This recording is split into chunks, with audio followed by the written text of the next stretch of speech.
Halo teman-teman, selamat pagi, selamat berjumpa kembali dengan Pak Sandi. Kita akan belajar agama seperti biasa. Eh, Pada pertemuan kali ini kita memasuki bab 6 ya.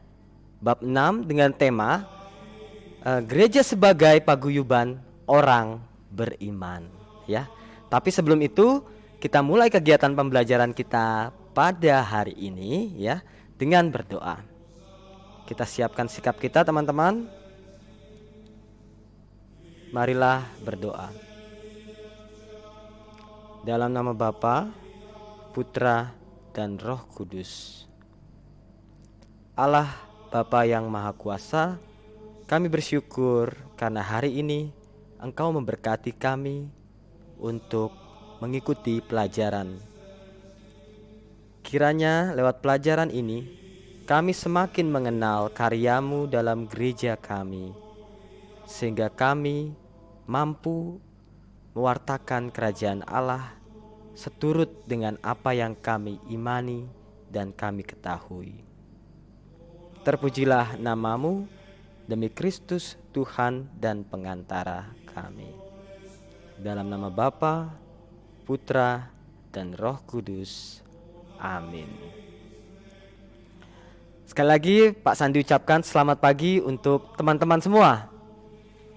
Kali ini kita akan coba melihat ya gereja sebagai paguyuban orang beriman. Mohon maaf sebelumnya ya teman-teman, soalnya kamera di sini, kemudian monitornya di sini. Jadi kadangkala Bapak nengok ke sini karena disinilah layarnya. Jadi silakan sesuaikan dengan kondisi yang Bapak alami ini ya. Semoga kalian juga bisa mengikuti pembelajaran ini dengan baik. Nah, teman-teman, mendengar kata gereja ya, pasti banyak konsep yang muncul di kepala kita. Ya kan? Pak Sandi mau jelaskan kata gereja dulu ya. Pak Sandi mau jelaskan kata gereja dulu ya. Baru nanti sebagai paguyuban orang beriman itu apa ya. Satu-satu dijelaskan. Kata gereja. Nah, Pak Sandi akan membuat semacam oret-oretan di sini ya supaya membantu kita untuk semakin mengerti. Ini dia. Oke. Agak besarkan dikit ya biar kelihatan. Nah, untuk teman-teman sebelumnya ya mungkin sudah pernah dengar ya penjelasan Pak Sandi ini, tapi Pak Sandi pikir ini penting sehingga patut diulang supaya ketika mendengar kata gereja bunyinya banyak di kepala kita ya. Oke. Jadi bukan hanya kosong melompong gereja. Oh, bahkan bukan kosong melompong aja, kabur nggak jelas. Bapak jelaskan sekarang. Nah, ini dia ya kursornya. Pertama-tama Bapak tulis gereja.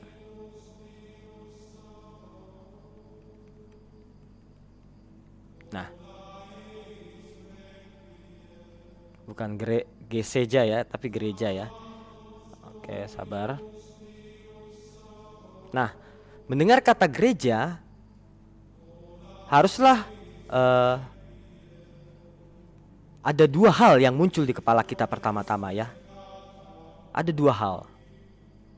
Gereja sebagai bangunan ya. Dan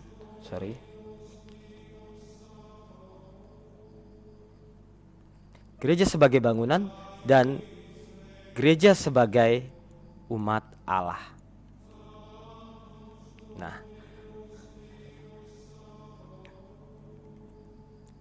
besarkan lagi ya.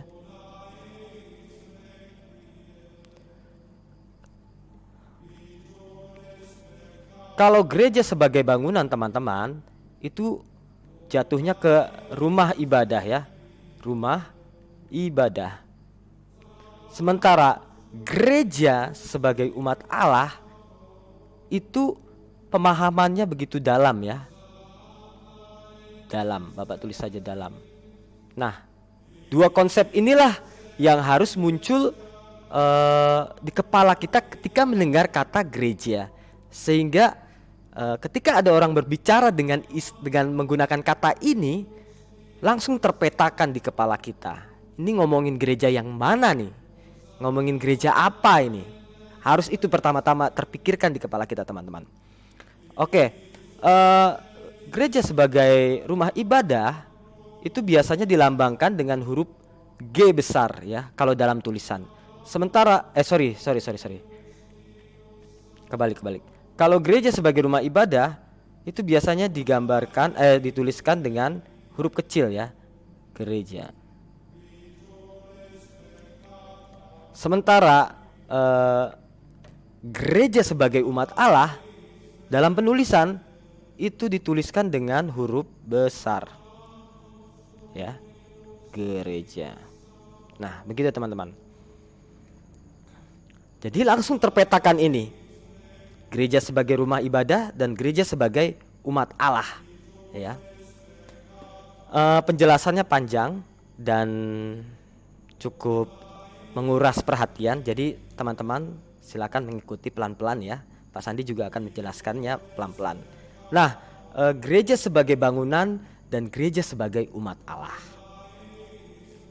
Kalau gereja sebagai bangunan dilambangkan dengan huruf G kecil itu ya, kita sudah paham dengan baik yang dimaksud dengan gereja sebagai bangunan.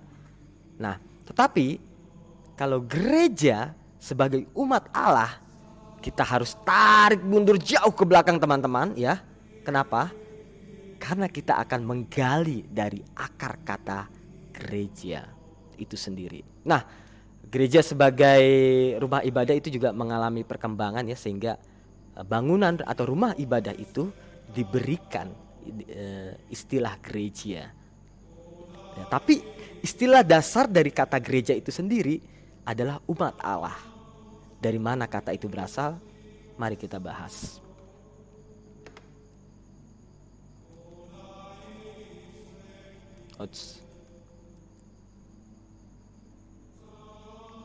Ini kalau hapusnya gini lama juga ya. Kita pakai angka gitu aja.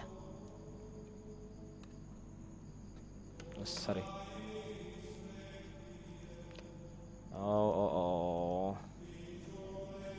Sorry teman-teman ya.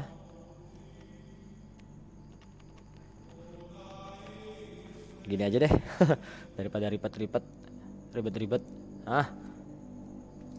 Ini teman-teman.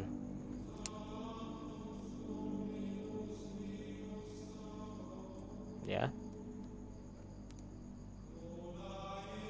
Nah, gereja.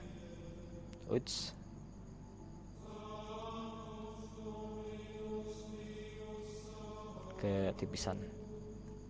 Sorry.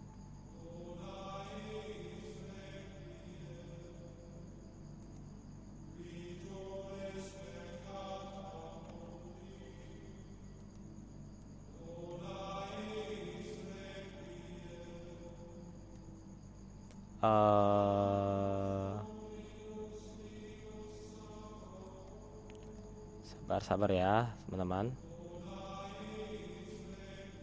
Nah,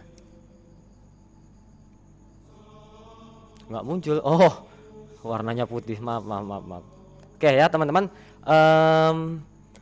Gereja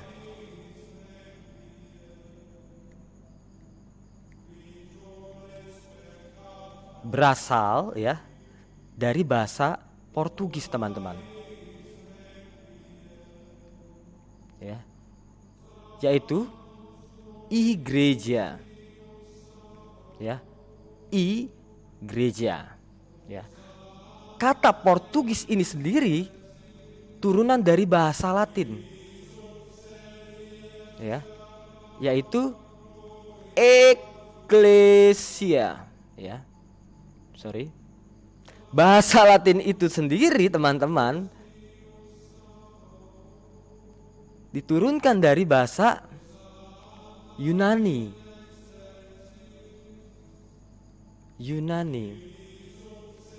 ya, hampir mirip tapi tulisannya demikian, ecclesia. Nah ya,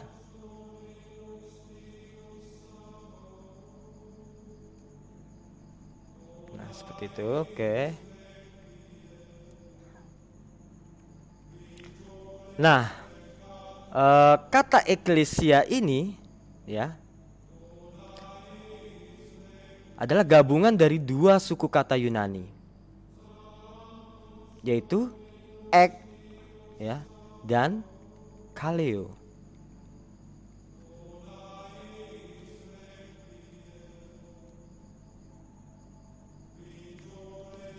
Ya.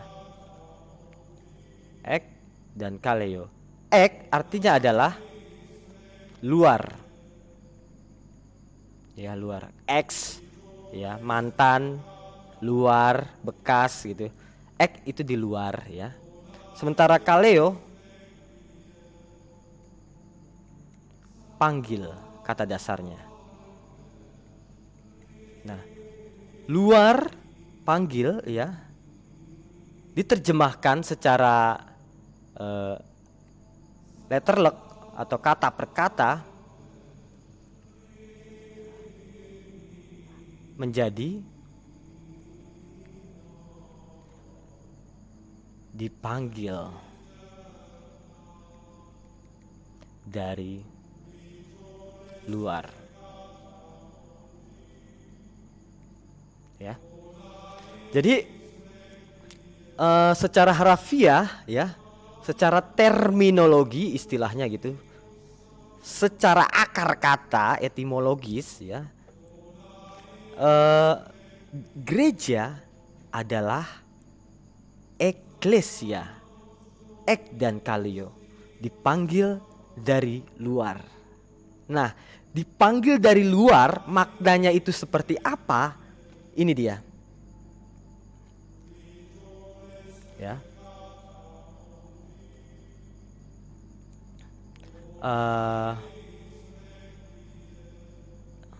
Sorry. Bapak tulis ini perkumpulan ya. Perkumpulan ya. Ini ada perkumpulan. Ya. Perkumpulan, kelompok, komunitas ya. Yang sepadan dengan itu. Nah, ini orang-orang ya. Ini orang dari berbagai macam latar belakang, suku ya, bangsa, bahasa ya, terpencar di sana sini ya. Orang. Nah, orang-orang ini bertemu di satu perkumpulan ya. Orang-orang ini bertemu di satu perkumpulan ya. Bertemu di satu perkumpulan ya. Mereka bertemu di sini. Kemudian mereka merayakan atau berkegiatan atau apa ya? Mendengarkan seminar, ceramah, masukan-masukan ya di dalam perkumpulan ini, teman-teman, ya. Dalam perkumpulan ini. Nah, kemudian setelah mereka berkumpul di sini, mereka-mereka yang dari berbagai macam latar belakang ini ya, akan kembali diutus ke tempatnya masing-masing ya, untuk mewartakan apa yang mereka dapatkan dalam perkumpulan ini. Nah, perkumpulan ini ya, perkumpulan ini teman-teman berasal dari tradisi Yahudi. Mereka menyebutnya dengan kahal ya, kahal Bapak tulis saja begini. Tulisannya biasa sih, KAHAL, kahal. Nah, kemudian teman-teman, setelah mereka berkumpul, mereka diutus keluar mewartakan yang ada di dalam. Nah, jadi itu makna dari ekkaleo, dipanggil dari luar ya. Mereka dipanggil, disatukan dari berbagai macam latar belakang, suku, bangsa maupun bahasa. Kemudian mereka diberikan kekuatan di dalam perkumpulan itu, diberikan semangat, spirit, roh dan kemudian mereka diutus lagi keluar untuk mewartakan apa yang telah mereka dapatkan di dalam perkumpulan tersebut. Nah, di dalam perkumpulan itu bisa banyak ya aneka kegiatan, bisa banyak aneka ritus-ritus kegiatan keagamaan ya. Nah, ini konsep-konsep dasar ya tentang arti kata gereja. Nah, jika dikaitkan dengan Katolik, maka nafas dari perkumpulan itu ya, orang-orang zaman dulu adalah perjamuan kudus, teman-teman. Mereka berkumpul mengadakan perjamuan kudus, saling memberi kasih satu sama lain, mendengarkan firman Tuhan, dan pergi ke tempat mereka masing-masing mewartakan kerajaan Allah dan sukacita. Nah, itu konsep dasar tentang gereja, ya. Bapak sangka ini sudah begitu ini cukup jelas dan kalian bisa menangkap dengan baik. Pun kalau belum mengerti, silakan repeat saja video ini, dengarkan pelan-pelan baik-baik apa yang Pak Sandi telah katakan tadi, ya. Konsepnya sederhana, teman-teman, mudah diingat, sehingga ketika mendengar kata gereja bunyi betul di kepala kita gitu loh. Jadi bukan hanya kata gereja itu tidak lost begitu saja ya. Ada konsep yang melatar belakangi kata itu. Itu harapan Pak Sandi ketika kalian mendengarkan istilah atau kata tentang gereja. Ya, kita kembali ke pembahasan kita. Sebelumnya Pak Sandi hapus saja ya. Nah,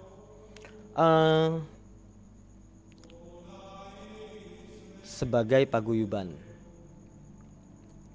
Ini agak tebal ya, bagus. Sebagai paguyuban orang beriman. Sini gereja ya. Nah, istilah gereja sudah kita pahami dengan baik, ya. Kemudian paguyuban itu apa? Ya. Paguyuban adalah perkumpulan, ya. Perkumpulan yang terus-menerus berkelanjutan dengan saling membagikan kasih, saling membantu, saling tolong-menolong, saling memberikan kebaikan satu sama lain, ya. Jadi itulah yang disebut dengan paguyuban. Punya kesamaan visi, punya kesamaan pemikiran, punya kesamaan keyakinan, ya. Itu secara sederhana. Nanti akan kita bahas lebih dalam, ya. Sementara orang beriman, ya, orang beriman itu siapa? Maksudnya adalah pengikut Kristus atau Kristen. Kristen. Lebih detail lagi, Katolik. Ya. Lebih spesifik lagi, Kristen Katolik ya, teman-teman. Orang beriman berarti orang yang memiliki iman.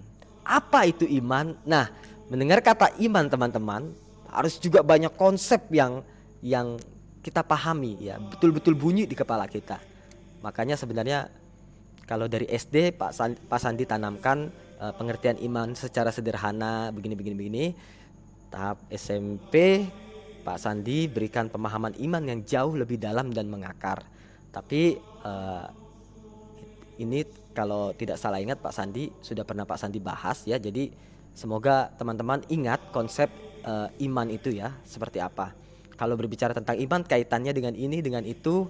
Kemudian bukan hanya sekedar ini tapi juga harus itu dan demikian. Nah begitu ya teman-teman. Kalau belajar tuh harus komprehensif ya. Jadi tidak komprehensif itu artinya lengkap dan mendalam, tidak sepenggal pisah gitu. Selalu ada kaitan dengan pelajaran yang sebelumnya. Harapannya begitu ya, sebagai seorang student ya, sebagai seorang pelajar, harapannya kalian bisa seperti itu. Jadi tidak terputus-putus ilmu itu, ada koneksinya satu sama lain. Nah, orang beriman adalah Kristen Katolik ya. Berarti dalam dalam cakupan ini ya teman-teman, kita mau melihat gereja sebagai paguyuban orang beriman itu apa muatan yang ada di dalamnya. Nah ya, untuk membantu memahami ini ya teman-teman, untuk membantu memahami ini kita diberikan 3 poin ya. Yang pertama adalah gereja sebagai paguyuban ya. Paguyuban itu apa? Nanti kita akan lihat ya pada pertemuan ini. Kemudian cirinya bagaimana, bentuk-bentuk pelayanannya juga seperti apa. Nah, akan ke situ kita. Kemudian ini nanti silahkan kalian baca sendiri ya. Ini lebih detail, lebih lengkap ya.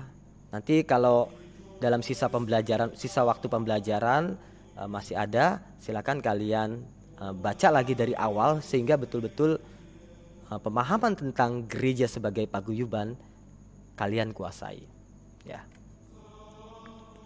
Nah, oke. Pertama-tama kita akan membahas poin yang pertama, yaitu gereja sebagai paguyuban. Wait. Sorry Bapak geser-geser ini. Oke. Bapak bacakan sambil terangkan sedikit-sedikit ya. Dalam kehidupan sehari-hari kita dapat menjumpai banyak kelompok atau perkumpulan. Namun tidak semua bentuk kelompok atau perkumpulan dapat disebut sebagai komunio atau paguyuban. Suatu kelompok atau perkumpulan akan dikatakan komunio jika dalam kelompok atau perkumpulan tersebut komunikasi dan interaksi berlangsung terus-menerus. Masing-masing saling memperhatikan satu sama lain, saling memiliki, saling memberi, saling mendukung, saling menasihati, mengingatkan, mengembangkan, melayani, dan saling berusaha agar kebersamaan tersebut terus-menerus terjaga keutuhannya demi kebahagiaan bersama. Nah, jadi itu teman-teman poinnya ya, bahwa keberlangsungan dalam kelompok tersebut dibumbui dengan ini dia. Besarnya. Oke. Dibumbui dengan ini ya. Memperhatikan, care, memiliki, memberi, mendukung, menasihati, mengingatkan, mengembangkan, melayani ya. Berusaha agar kebersamaan terus menerus terjaga keutuhannya. Semuanya ini demi apa? Demi bonum comune ya, kebahagiaan bersama. Ya, Bapak coret begini ya. Atau dengan kata lain bonum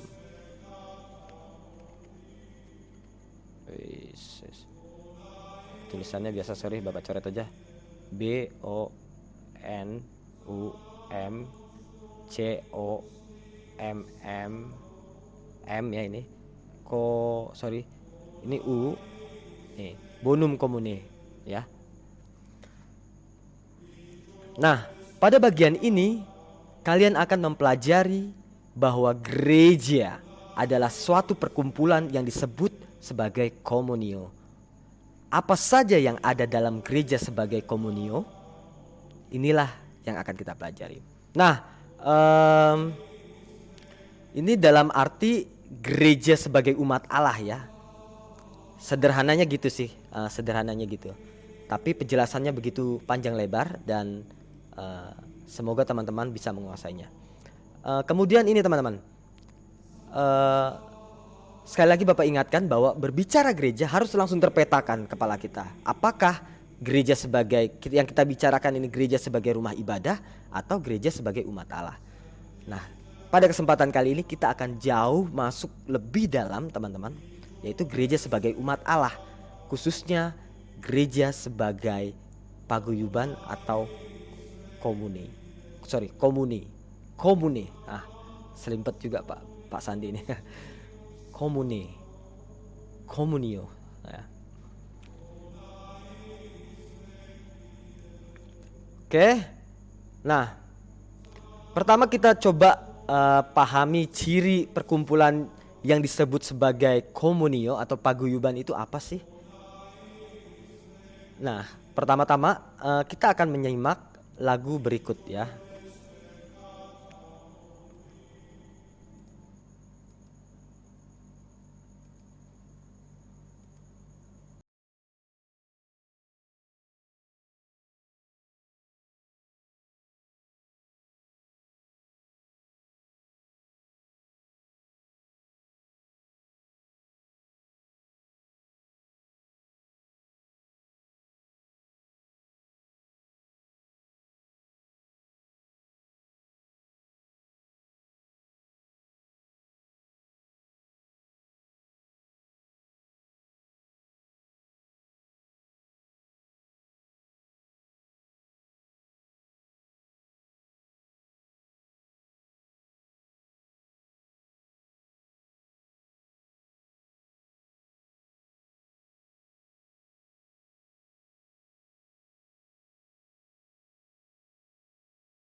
Nah, itu tadi ya teman-teman. Jadi gereja itu ibarat bahtera ya, perahu yang terombang-ambing. Ombaknya itu adalah zaman teman-teman ya. Jadi begitu jelas, begitu dekat ya pemahaman gereja dengan lagu tadi ya. Dijelaskan oleh lagu tadi. Nah, gereja merupakan suatu komunio atau paguyuban yang di dalamnya memiliki berbagai aktivitas atau ciri kehidupan sebagai suatu persekutuan. Berbagai hal dapat dilakukan untuk mengungkapkan pemahaman kita akan gereja sebagai suatu paguyuban. Ya, jadi itu tadi soal atau definisi ya bisa dikatakan sebagai gereja sebagai paguyuban. Nah, ini ada sebuah cerita demikian ya. Nanti silakan teman-teman baca sendiri ya cerita ini ya. Silakan, ada di halaman 87 ya. Sampai dengan halaman ini dia. 88 ya. Silakan kerjakan bagian ini. Ya. Silakan kerjakan. Ditulis, kemudian boleh ditulis di kertas, boleh ditulis di Microsoft Word ya. Pak Sandi anjurkan itu ditulis di kertas terus difoto kirim ke Pak Sandi. Itu anjuran Pak Sandi. Tapi kalaupun mau ngetik di komputer di Microsoft Word terus kirim ke Pak Sandi juga oke lah. Nah, yang penting silahkan dikerjakan soal sederhana ini ya, yang A dan B. Nah, maka dengan demikian, dengan lagu tadi dan cerita ini kita sudah paham dengan baik lah, bisa dikatakan begitu, tentang ciri perkumpulan yang disebut sebagai komunio ya. Walaupun di awal tadi sudah Pak Sandi katakan kesinambungan, saling ini, saling itu dan seterusnya itu ya. Oke. Kita lanjut masuk ke dalam gereja sebagai sebuah paguyuban umat Allah. Ya. Langsung saja kita baca Kisah Para Rasul ini ya. Pak Sandi bacakan. Hidup jemaat perdana. Kisah Rasul bab 2 ayat 41 sampai dengan 47. Orang-orang yang menerima perkataannya itu memberi diri dibaptis, dan pada hari itu jumlah mereka bertambah kira-kira 3.000 jiwa. Mereka bertekun dalam pengajaran para rasul dan dalam persekutuan. Dan mereka selalu berkumpul untuk memecahkan roti dan berdoa. Maka ketakutanlah mereka semua. Sedang rasul-rasul itu mengadakan banyak mukjizat dan tanda. Dan semua orang yang telah menjadi percaya tetap bersatu. Dan segala kepunyaan mereka adalah kepunyaan bersama. Dan selalu ada dari mereka yang menjual harta miliknya, lalu membagi-bagikannya kepada semua orang sesuai dengan keperluan masing-masing. Dengan bertekun dan dengan sehati, mereka berkumpul tiap-tiap hari dalam bait Allah. Mereka memecahkan roti di rumah masing-masing secara bergilir dan makan bersama-sama dengan gembira dan dengan tulus hati sambil memuji Allah. Dan mereka disukai semua orang, dan tiap-tiap hari Tuhan menambah jumlah mereka dengan orang yang diselamatkan. Nah, jelas ya cerita ini ya teman-teman, kisah ini ya, bagaimana awal mula gereja ya, derap langkahnya sebagai sebuah paguyuban, sebuah komunio, jelas tertulis dalam kitab suci ya.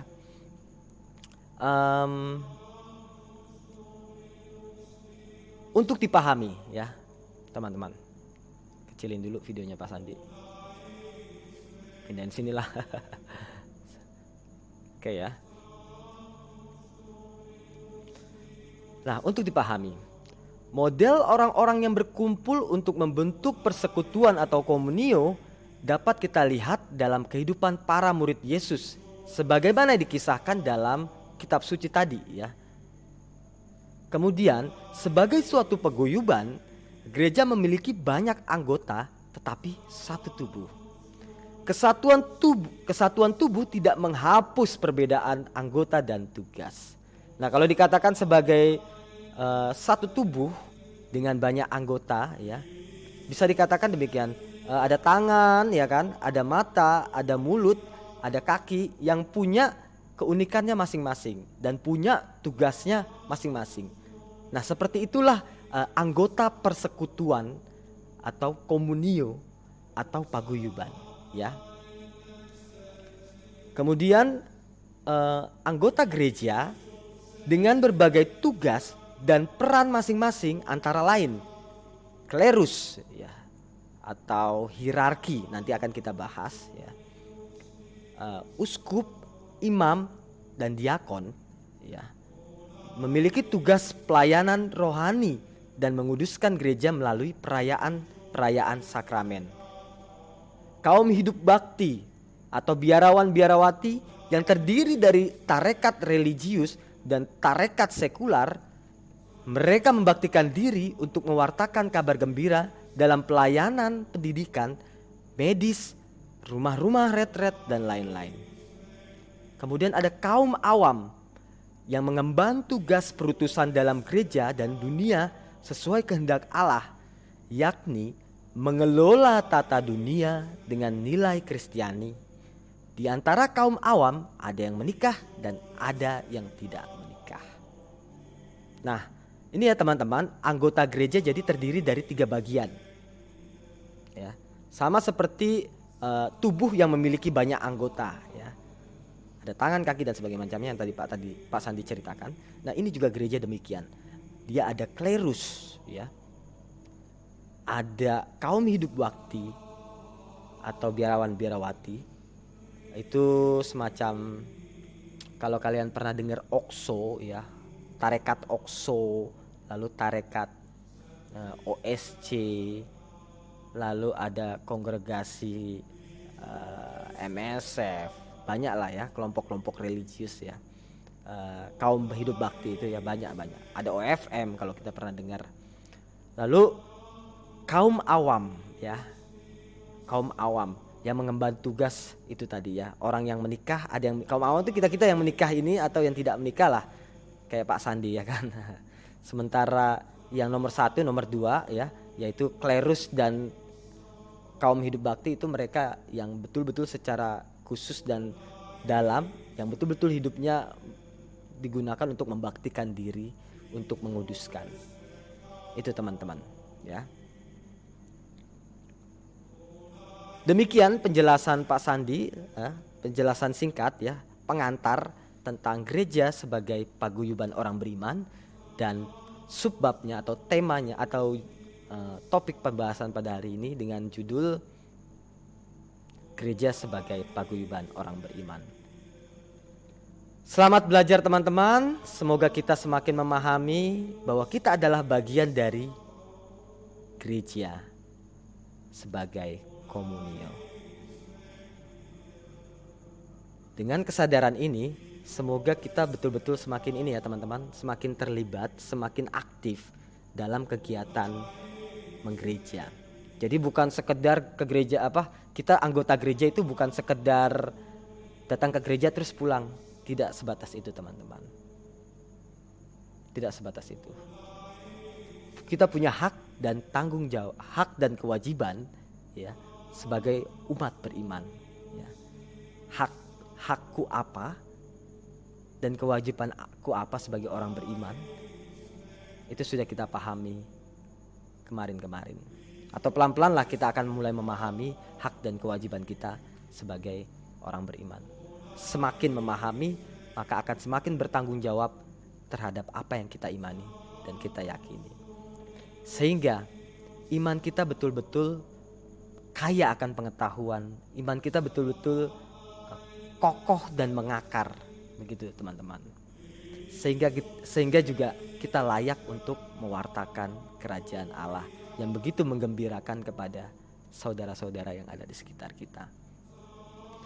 Cukup sekian dari Pak Sandi. Selamat belajar dan jangan lupa tugasnya ya, halaman 88 tadi ya. Sampai jumpa pada pertemuan berikutnya. Kita tutup pertemuan ini dengan doa. Hening sejenak, teman-teman. Ambil sikap yang baik. Marilah berdoa. Dalam nama Bapa dan Putra dan Roh Kudus. Amin. Ya Allah, terima kasih karena kami boleh mengenal lebih jauh, lebih dalam tentang arti gereja. Semoga dengan pemahaman ini kami semakin membekali diri kami untuk mewartakan kerajaan-Mu yang agung di tengah-tengah masyarakat. Terpujilah nama-Mu demi Kristus Tuhan dan pengantara kami. Dalam nama Bapa, Putra dan Roh Kudus. Amin. Sampai jumpa teman-teman. Kalau mau bertanya silakan komen atau langsung japri WA Pak Sandi. Cukup sekian pertemuan kita hari ini. Sampai jumpa dan sekali lagi Bapak ucapkan selamat belajar. Jangan lupa 3M ya. Mencuci tangan, menggunakan masker dan menjaga jarak. Sampai jumpa.